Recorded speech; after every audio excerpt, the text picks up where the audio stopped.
শুভ সন্ধ্যা। কেমন আছেন সবাই? সকলকে স্বাগত জানিয়ে আমি সুরভি আবার একবার হাজির হয়ে গেলাম আপনাদের মাঝে নতুন একটা ব্লগের সাথে।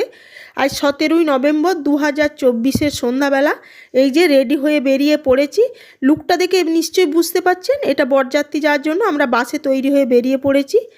দেখতে দেখতে আপনাদের সাথে গল্প করতে করতে বরযাত্রী এসে পৌঁছে গেছি, কিন্তু বাসে ওঠাটা দেখালাম আর বাস থেকে নামাটা দেখালাম।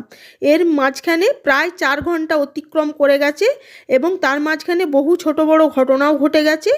আমরা যখন বেরিয়ে এসেছিলাম তখন রকির গাড়ি এসে পৌঁছায়নি, মানে আমরা রকি রেডি হতে পারেনি, মানে ওর গাড়ি আগে তৈরি হয়ে গিয়েছিল, গাড়ি আসেনি বললে ভুল হবে, মানে আমরা তৈরি হয়ে গিয়েছিলাম, রকির গাড়ি তখনও তৈরি হতে পারেনি বলে ওর গাড়িটা একটু লেটে ছেড়েছে। আমরা তার আগে আমাদের বাস ছেড়ে দিয়েছিল, কারণ রাস্তায় অনেক জ্যাম হবে সেই কারণে। আমরা এসে পৌঁছে গেছি আপনার দুবরাজপুর, বীরভূম ডিস্ট্রিক্ট। মেয়ের বাড়ি এখানেই। সেই বরযাত্রীর জন্য এই যে দেখুন ব্যান্ড পার্টি বাজিয়ে তারপরে বাজি ফুটিয়ে এখন বরকে নিয়ে আনন্দ করতে করতে বরযাত্রী এখন মেয়ের বাড়ির উদ্দেশ্যে রওনা দিচ্ছে। এটাই মুখার্জি পরিবারের শেষ কাজ, মানে ছোট ভাইয়ের বিয়ে। সমস্ত ভাই বোনদেরই আমাদের বিয়ে থা হয়ে গেছে। এবার যেটা হবে অনুষ্ঠান সেটা হয়তো পরবর্তী জেনারেশনের, তাই আমরা ভীষণ আনন্দ মজা করে এই ছোট ভাইয়ের বিয়েতে এসেছি।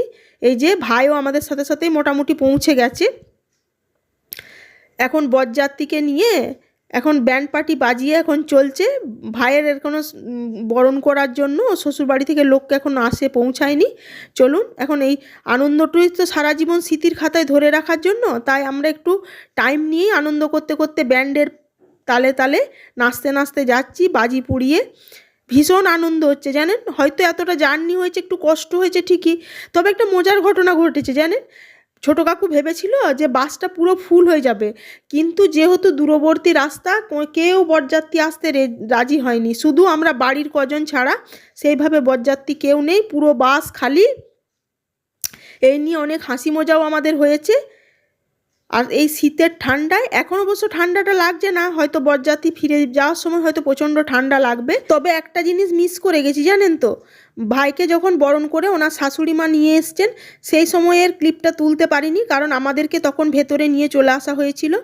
গেটের কাছটা ভিড় হচ্ছিল বলে আমরা চলে এসেছিলাম। এই যে তারপরে আমাদের সাথে সাথেও ভাইও আমাদের পিছনেই ঢুকলো, ওর যেহেতু গাড়ি ছিল ওই জন্য ও সিধা গাড়ি নিয়ে ঢুকে গেল, আর আমরা হেঁটে হেঁটে দেখলেন তো আনন্দ করতে করতে এলাম, ওই জন্য ভাইকে বরণ করে পিছনে নিয়ে এসেছে।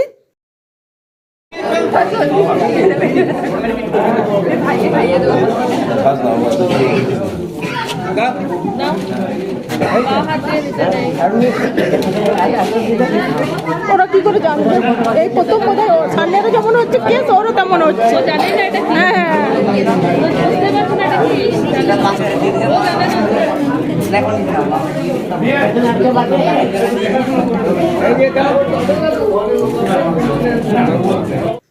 আমরা যেহেতু লেটে এসে পৌঁছেছি তাই বিয়ের সময় হয়ে গেছে, তাই বরকে সিধা ওখানে বসার টাইমটুকুও বর পায়নি, সিধা একদম বিয়ের আসরে নিয়ে এসে হাজির করেছে। আমরা ওখানে আসার পর আমাদের হাতে ওনারা টিফিনের ব্যবস্থা যে করেছিলেন সেটা দিলেন। ওদের আতিথেয়তা আমার ভীষণ ভালো লেগেছে।